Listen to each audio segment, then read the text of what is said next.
بسم اللہ الرحمن الرحیم۔ شروع کرتا ہوں اللہ کے نام سے جو بہت بڑا مہربان نہایت رحم والا ہے۔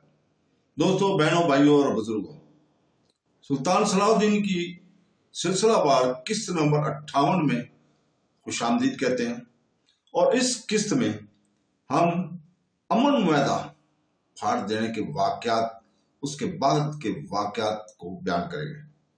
صلاح الدین ایوبی کا دربار آراستہ تھا، جس کے در و دیوار اور ساز و سامان سے قدیم شاہانہ تکلفات کی بجائے مسلمانوں کی روایتی سادگی کا اظہار ہو رہا تھا۔ پھر اچانک نقیب نے بلند آواز میں پکار کر کہا، شہنشاہ یروشلم کے سفیر خاص بازیابی کی اجازت چاہتے ہیں۔ عیسائی سفیر کی بے وقت آمد کی خبر سن کر صلاح الدین ایوبی کو حیرت ہوئی، مگر اس نے ریمنڈ سے حسن ظن برقرار رکھا اور فوری طور پر یروشلم کے قاصد کو دربار میں حاضر ہونے کی اجازت دے دی۔ پھر دیکھنے والوں نے صلیبی سفیر کو دربار مصر میں داخل ہوتے دیکھا۔ اس کی چال سے غرور اور چہرے سے فاتحانہ رنگ جھلک رہا تھا۔ صلاح الدین ایوبی نے عیسائی قاصد کے اس طرز عمل کو شدت سے محسوس کیا اور اپنی ذہانت اور فراست کے اندازہ کر لیا کہ سیاسی صورتحال میں کوئی غیر معمولی تبدیلی آ گئی ہے، اور پھر وہ تبدیلی اس وقت ظاہر ہوگی جب یروشلم کے سفیر نے صلاح الدین ایوبی کے سامنے صلح نامے کے ٹکڑے کے ساتھ شہنشاہ بالڈون چہارم کا خط پیش کر دیا۔ یہ منظر نامہ دیکھ کر حاضرین دربار کا خون کھول اٹھا اور ان کے چہرے غصے سے تمترانے لگے، مگر والی مصر حیرت انگیز طور پر پرسکون نظر آ رہا تھا۔ ایک لمحے کے لیے صلاح الدین ایوبی کے چہرے پر شدت ناگواری کی لہر بھی ابھری، مگر اس نے انتہائی قوت اور برداشت کا مظاہرہ کرتے ہوئے ناگواری کی اس طوفانی لہر کو نرم رو مسکراہٹ میں تبدیل کر دیا۔ پھر ولی مصر نے باوقار لہجے میں عیسائی سفیر کو مخاطب کرتے ہوئے کہا، اپنے ماضی کے تجربات کی روشنی میں میرے لیے یہ کوئی تعجب خیز عمل نہیں ہے۔ شاید ہی تمہارا ایسا کوئی حکمران ہو جس نے اپنے وعدے کا پاس اور معاہدے کا احترام کیا ہو۔ پھر بھی اپنے بادشاہ سے کہہ دینا کہ اسلام کا مطلب ہی سلامتی ہے، اور اس کے ماننے والے صلح اور امن کے سفیر اور نقیب ہیں۔ ہم نے اپنی طرف سے حجت تمام کر دی۔ شاہ یروشلم بااختیار تھے، اس لیے انہوں نے ایک کاغذ کے ٹکڑے کر کے اپنی طاقت کا مظاہرہ کر دیا۔ بظاہر صلاح الدین ایوبی کے ہونٹوں پر مسکراہٹ نمایاں تھی، مگر اس کے ایک ایک لفظ میں انتہائی طنز پوشیدہ تھی۔ ہم اللہ کی زمین پر امن قائم کرنے کے لیے آئے ہیں۔ فی الحال تو تمہاری طرف سے یہ معاہدہ توڑ دیا گیا، لیکن اگر آئندہ شاہ یروشلم نے ہماری جانب صلح کا ہاتھ بڑھایا تو ہم خوش دلی کے ساتھ اس کا خیر مقدم کریں گے۔ یہ سن کر عیسائی سفیر کے چہرے پر جوش اور مسرت کا ایسا رنگ ابھر آیا جیسے صلیبی نے کسی بڑے معرکے میں مسلمانوں کو شکست دے دی ہو۔ پھر دربار سے رخصت ہوتے وقت یروشلم کے قاصد کی رفتار کا اندازہ پہلے سے زیادہ مغرورانہ ہو گیا، جیسے وہ مصر کی سرزمین کو اپنے قدموں سے پامال کرتا ہوا گزر رہا ہے۔ ایک بار پھر حاضرین دربار کے چہروں سے شدت نفرت اور غضب کا رنگ چلکنے لگا تھا۔ آخر ایک مصری سالار سے برداشت نہ ہو سکا اور وہ اپنے نشست پر کھڑا ہو گیا اور صلاح الدین ایوبی کو مخاطب کر کے کہنے لگا، امیر محترم، ہمارے لیے یروشلم کا یہ ذلت امیز رویہ ناقابل برداشت ہے۔ مصری سالار کا لہجہ مودمانہ تھا، مگر چہرے کا رنگ بگڑا ہوا تھا۔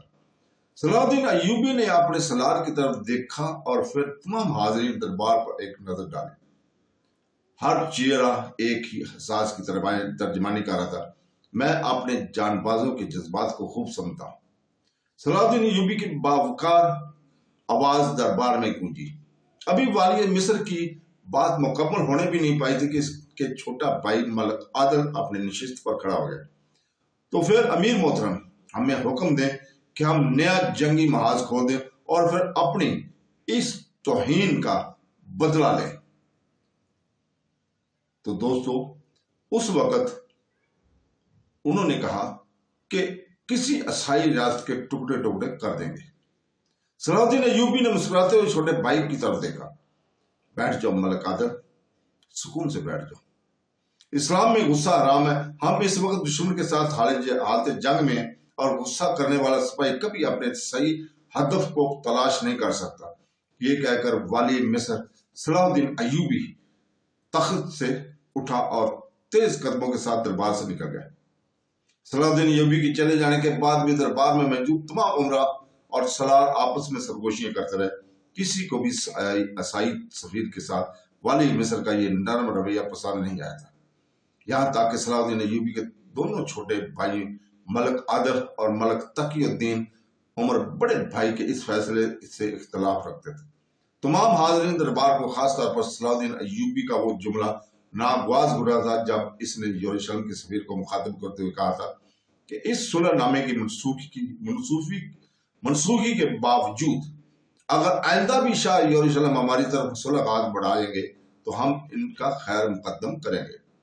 تمام سالاروں اور امیروں کا خیال تھا کہ والی مصر صلاح الدین ایوبی کو شاہ یروشلم کے گستاخانہ خط کے جواب میں ایک ایسا خط تحریر کرنا چاہیے تھا جس کا ایک ایک لفظ قہر و غضب کی عکاسی کرتا ہو، مگر اب اس کا وقت گزر چکا تھا۔ مجبوراً تمام اہم منصبداروں نے اپنے امیر کے آگے اطاعت اور فرمانبرداری کا مظاہرہ کرتے ہوئے سر تسلیم خم کر دیا، اور پھر آہستہ آہستہ ان کے مشتعل جذبات بھی سرد پڑنے لگے۔ پھر جب عیسائی سفیر واپس یروشلم پہنچا اور اس نے تمام صورتحال بیان کی تو شہنشاہ بولڈن چہارم اور سالار ایرس کی خوشی کا کوئی ٹھکانہ نہیں تھا۔ وہ ابھی تک یروشلم ہی میں مقیم تھا اور قاصد کی واپسی کا انتظار کر رہا تھا۔ جب قاصد نے صلاح الدین ایوبی کے آخری الفاظ دہرائے تو صلیبی فاتحین کے قائد نے عیسائیوں کا مخصوص دعائیہ نعرہ لگایا، کہا، اے خداوند خدا، اپنے بندوں پر صلیب مقدس کا سایہ ہمیشہ قائم رکھ۔ یہ کہہ کر سالار ایرس طنزیہ مسکراہٹ کے ساتھ ریمنڈ کی طرف دیکھا۔ اگر میں ایسا نہ کرتا تو صلاح الدین ایوبی کے حوصلے اور بڑھ جاتے، اس لیے ابتداء میں ہی اس کی ہمت شکنی بہت ضروری تھی۔ اب مجھے یقین ہے کہ آئندہ وہ کسی عیسائی علاقے پر نشانہ نظر نہیں ڈالے گا۔ ریمنڈ سالار ایرس کے طنزیہ خطاب پر دل ہی دل میں بیچ و تاب کھاتا رہا، مگر زبانی طور پر اس کے اس جرأت مندانہ اقتدام کی تعریف کرتا رہا۔ بے شک تمہارے ہی دم سے ایشیا کوچک میں صلیبیوں کا وقار قائم ہے۔ خداوند تمہارے سر فروغ شانہ جذبت میں اور اضافہ کرے۔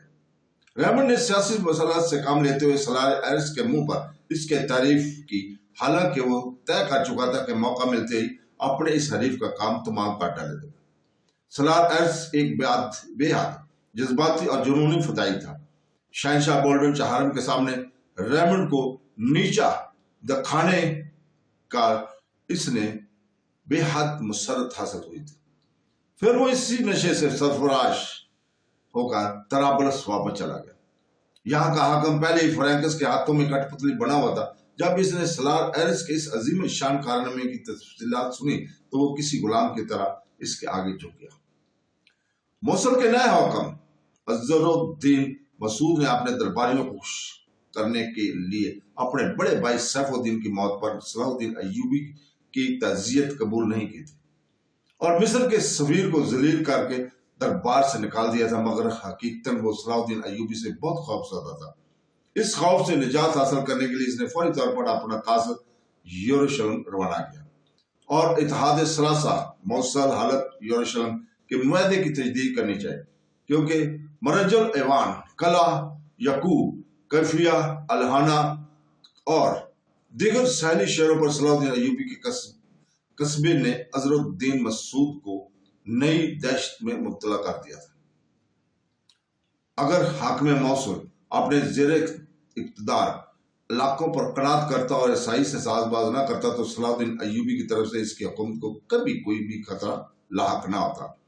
والی مصر صلاح الدین ایوبی تو اتنا اعلیٰ ظرف انسان تھا کہ زنگی خاندان کے تمام افراد کی گالیاں کھانے اور تانے سننے کے بعد بھی انتقامی روش اختیار نہیں کیا تھا۔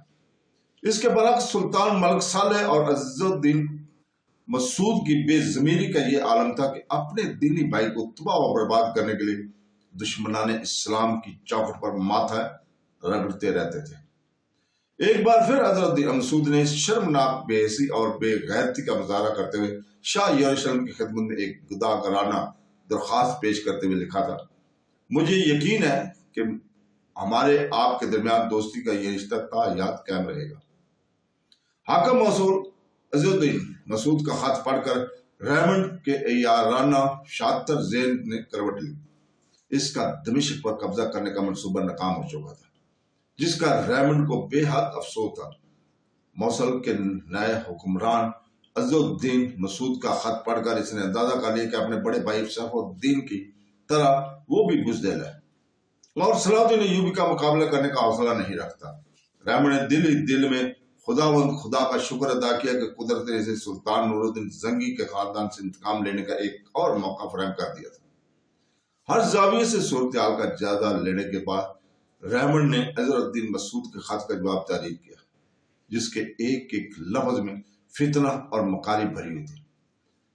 لکھا تھا، سب سے پہلے میں آپ کو موصل کی تخت نشینی پر دل کی گہرائیوں سے مبارکباد پیش کرتا ہوں۔ اگر میں ذاتی مسائل میں الجھا نہ ہوتا تو نفس نفیس موصل پہنچ کر جشن تاج پوشی میں شریک ہوتا۔ بہرحال میری تمام تر دعائیں آپ کے ساتھ ہیں۔ اس کے ساتھ ہی یہ حقیقت پسندانہ اعتراف کرنا ضروری سمجھتا کہ میرے اور آپ کے درمیان پہلے سے کسی قسم کے افہام و تفہیم نہیں ہے، اور یہ ایک فطری عمل ہے کہ قریب آئے بغیر ہم ایک دوسرے کو مکمل طور پر نہیں سمجھ سکتے۔ آپ کے مرحوم بھائی سیف الدین کی بات ہی کچھ اور تھی۔ وہ میری فطرت شناس تھے اور میں ان کا مجاز آشنا۔ خداوند خدا انہیں جنت الفردوس میں جگہ عطا فرمائے۔ وہ ایک قابل اعتماد دوست تھے۔ میں یہ نہیں کہتا کہ آپ میرے دشمن اور بدحواس ہیں، بلکہ اس مسلم حقیقت کی طرف اشارہ کر رہا ہوں کہ دوستی اور اعتبار قائم ہونے میں کچھ دیر لگتی ہے۔ نگران شاہ یروشلم ریمنڈ کا خط پڑھ کر والی موصل عز الدین مسعود پریشان ہو گیا اور پھر اس کے وقت ضائع کیے بغیر دوسرا خط تحریر کر کے اپنے قاصد کو اسی دن میں یروشلم روانہ کر دیا۔ ریمنڈ کو یقین تھا کہ موصل کا سفیر بہت جلدی یروشلم واپس آئے گا، مگر اسے یہ توقع نہیں تھی کہ اس کی تحریر عز الدین مسعود پر اس قدر جلد اثر کر جائے گی۔ موصل کے قاصد کو دوبارہ اپنے مخصوص کمرے میں داخل ہوتے دیکھ کر ریمنڈ نے اندازہ کر لیا تھا کہ عز الدین مسعود واقعی بہت زیادہ ضرورت مند ہے۔ پھر جیسے جیسے ریمنڈ والی موصل کا طویل خط پڑھتا گیا، اس کے ہونٹوں کی مسکراہٹ تیز تار ہوتی چلی گئی، ایسی مسکراہٹ جس سے کامیابی کا واضح رنگ چلک رہا تھا۔ عز الدین مسعود نے ریمنڈ کو مخاطب کرتے ہوئے لکھا تھا، میں نے تخت موصل پر بیٹھنے سے پہلے حلف اٹھایا تھا کہ برادر بزرگ سیف الدین مرحوم کے نقش قدم پر چلوں گا اور سارے عہد و پیمان نبھاؤں گا، اور میرے مرحوم بھائی نے کیے تھے ان کا۔ اس لیے میری بات پر یقین کیا جائے کہ میں سابق والی موصل کی طرح آپ کا قابل اعتماد دوست ثابت ہوں گا۔ نگران شاہ یروشلم ریمنڈ نے عز الدین کا مسعود کا خط بند کر دیا اور اپنے خادم خاص کو طلب کر کے کہا، یہ ہمارے خاص مہمان ہیں۔ ریمنڈ نے موصل کے سفیر کی طرف اشارہ کرتے ہوئے کہا، انہیں شاہی مہمان خانے میں ٹھہراؤ اور نہایت پرتکلف انداز میں ان کی توازہ کرو، پھر جب یہ واپس جائیں تو اہل موصل سے کہہ سکیں کہ یروشلم اپنے دوستوں پر کس طرح مہربان ہوتا ہے۔ پھر جب موصل کا سفیر خادم خاص کر ساتھ میں کمرے میں چلا گیا تو ریمنڈ نے شراب کا ایک جام لبریز کیا اور گھونٹ گھونٹ کر کے پینے لگا۔ بظاہر وہ شراب پی رہا تھا، مگر اس کا شاطر ذہن مسلسل اس کے تدبر کے بارے میں سوچ رہا تھا جس کے ذریعے مسعود جیسے بزدل اور احمق حکمران کو زیر و دام لایا جا سکے۔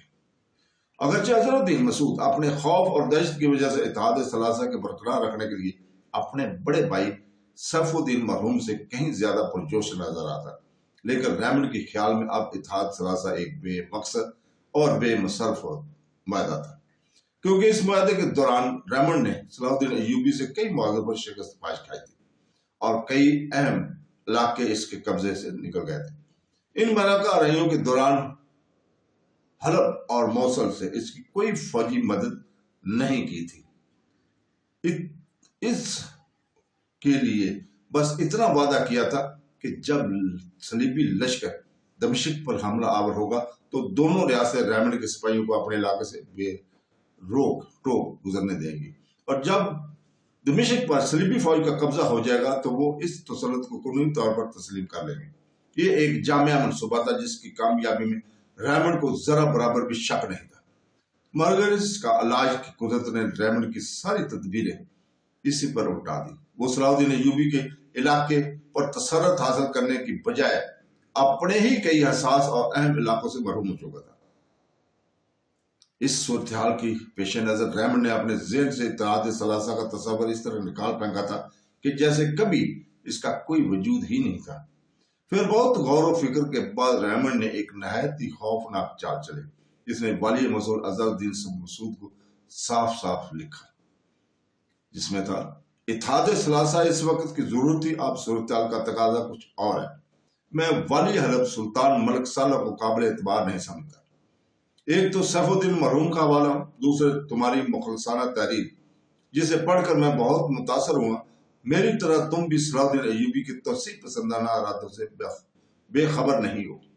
آج نہیں تو کل وہ موصل اور حلب کی طرف ضرور بڑھے گا۔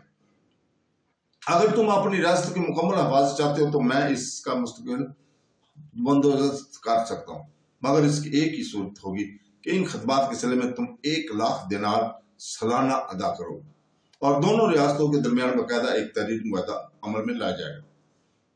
ریمنڈ کی چال میں کئی نقطے پوشیدہ تھے۔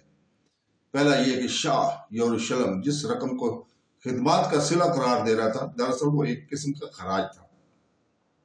اگر اظہر الدین مسعود اس پر راضی ہو جاتا تو دوسری چھوٹی اسلامی ریاستوں پر بھی صلیبیوں کی دہشت طاری ہو جاتی۔ اس چال میں ایک یہ راز بھی یہاں پہاں تھا کہ معاہدے کی صورت میں فرانکس صلیبی فتحین مسول میں داخل ہو جائیں اور کسی بھی وقت اظہر الدین مسعود کا اقتدار ختم کیا جا سکتا تھا۔ اور آخری صورت یہ تھی کہ اگر صلاح الدین ایوبی موصل پر حملہ آور ہوتا تو مسلمانوں کے ساتھ فرانکس بھی ہلاک ہو جاتے اور پھر ریمنڈ کو صلیبی فتحین سے ہمیشہ کے لیے نجات مل جاتی۔ تو دوستو، اس کے ساتھ ہی اللہ حافظ۔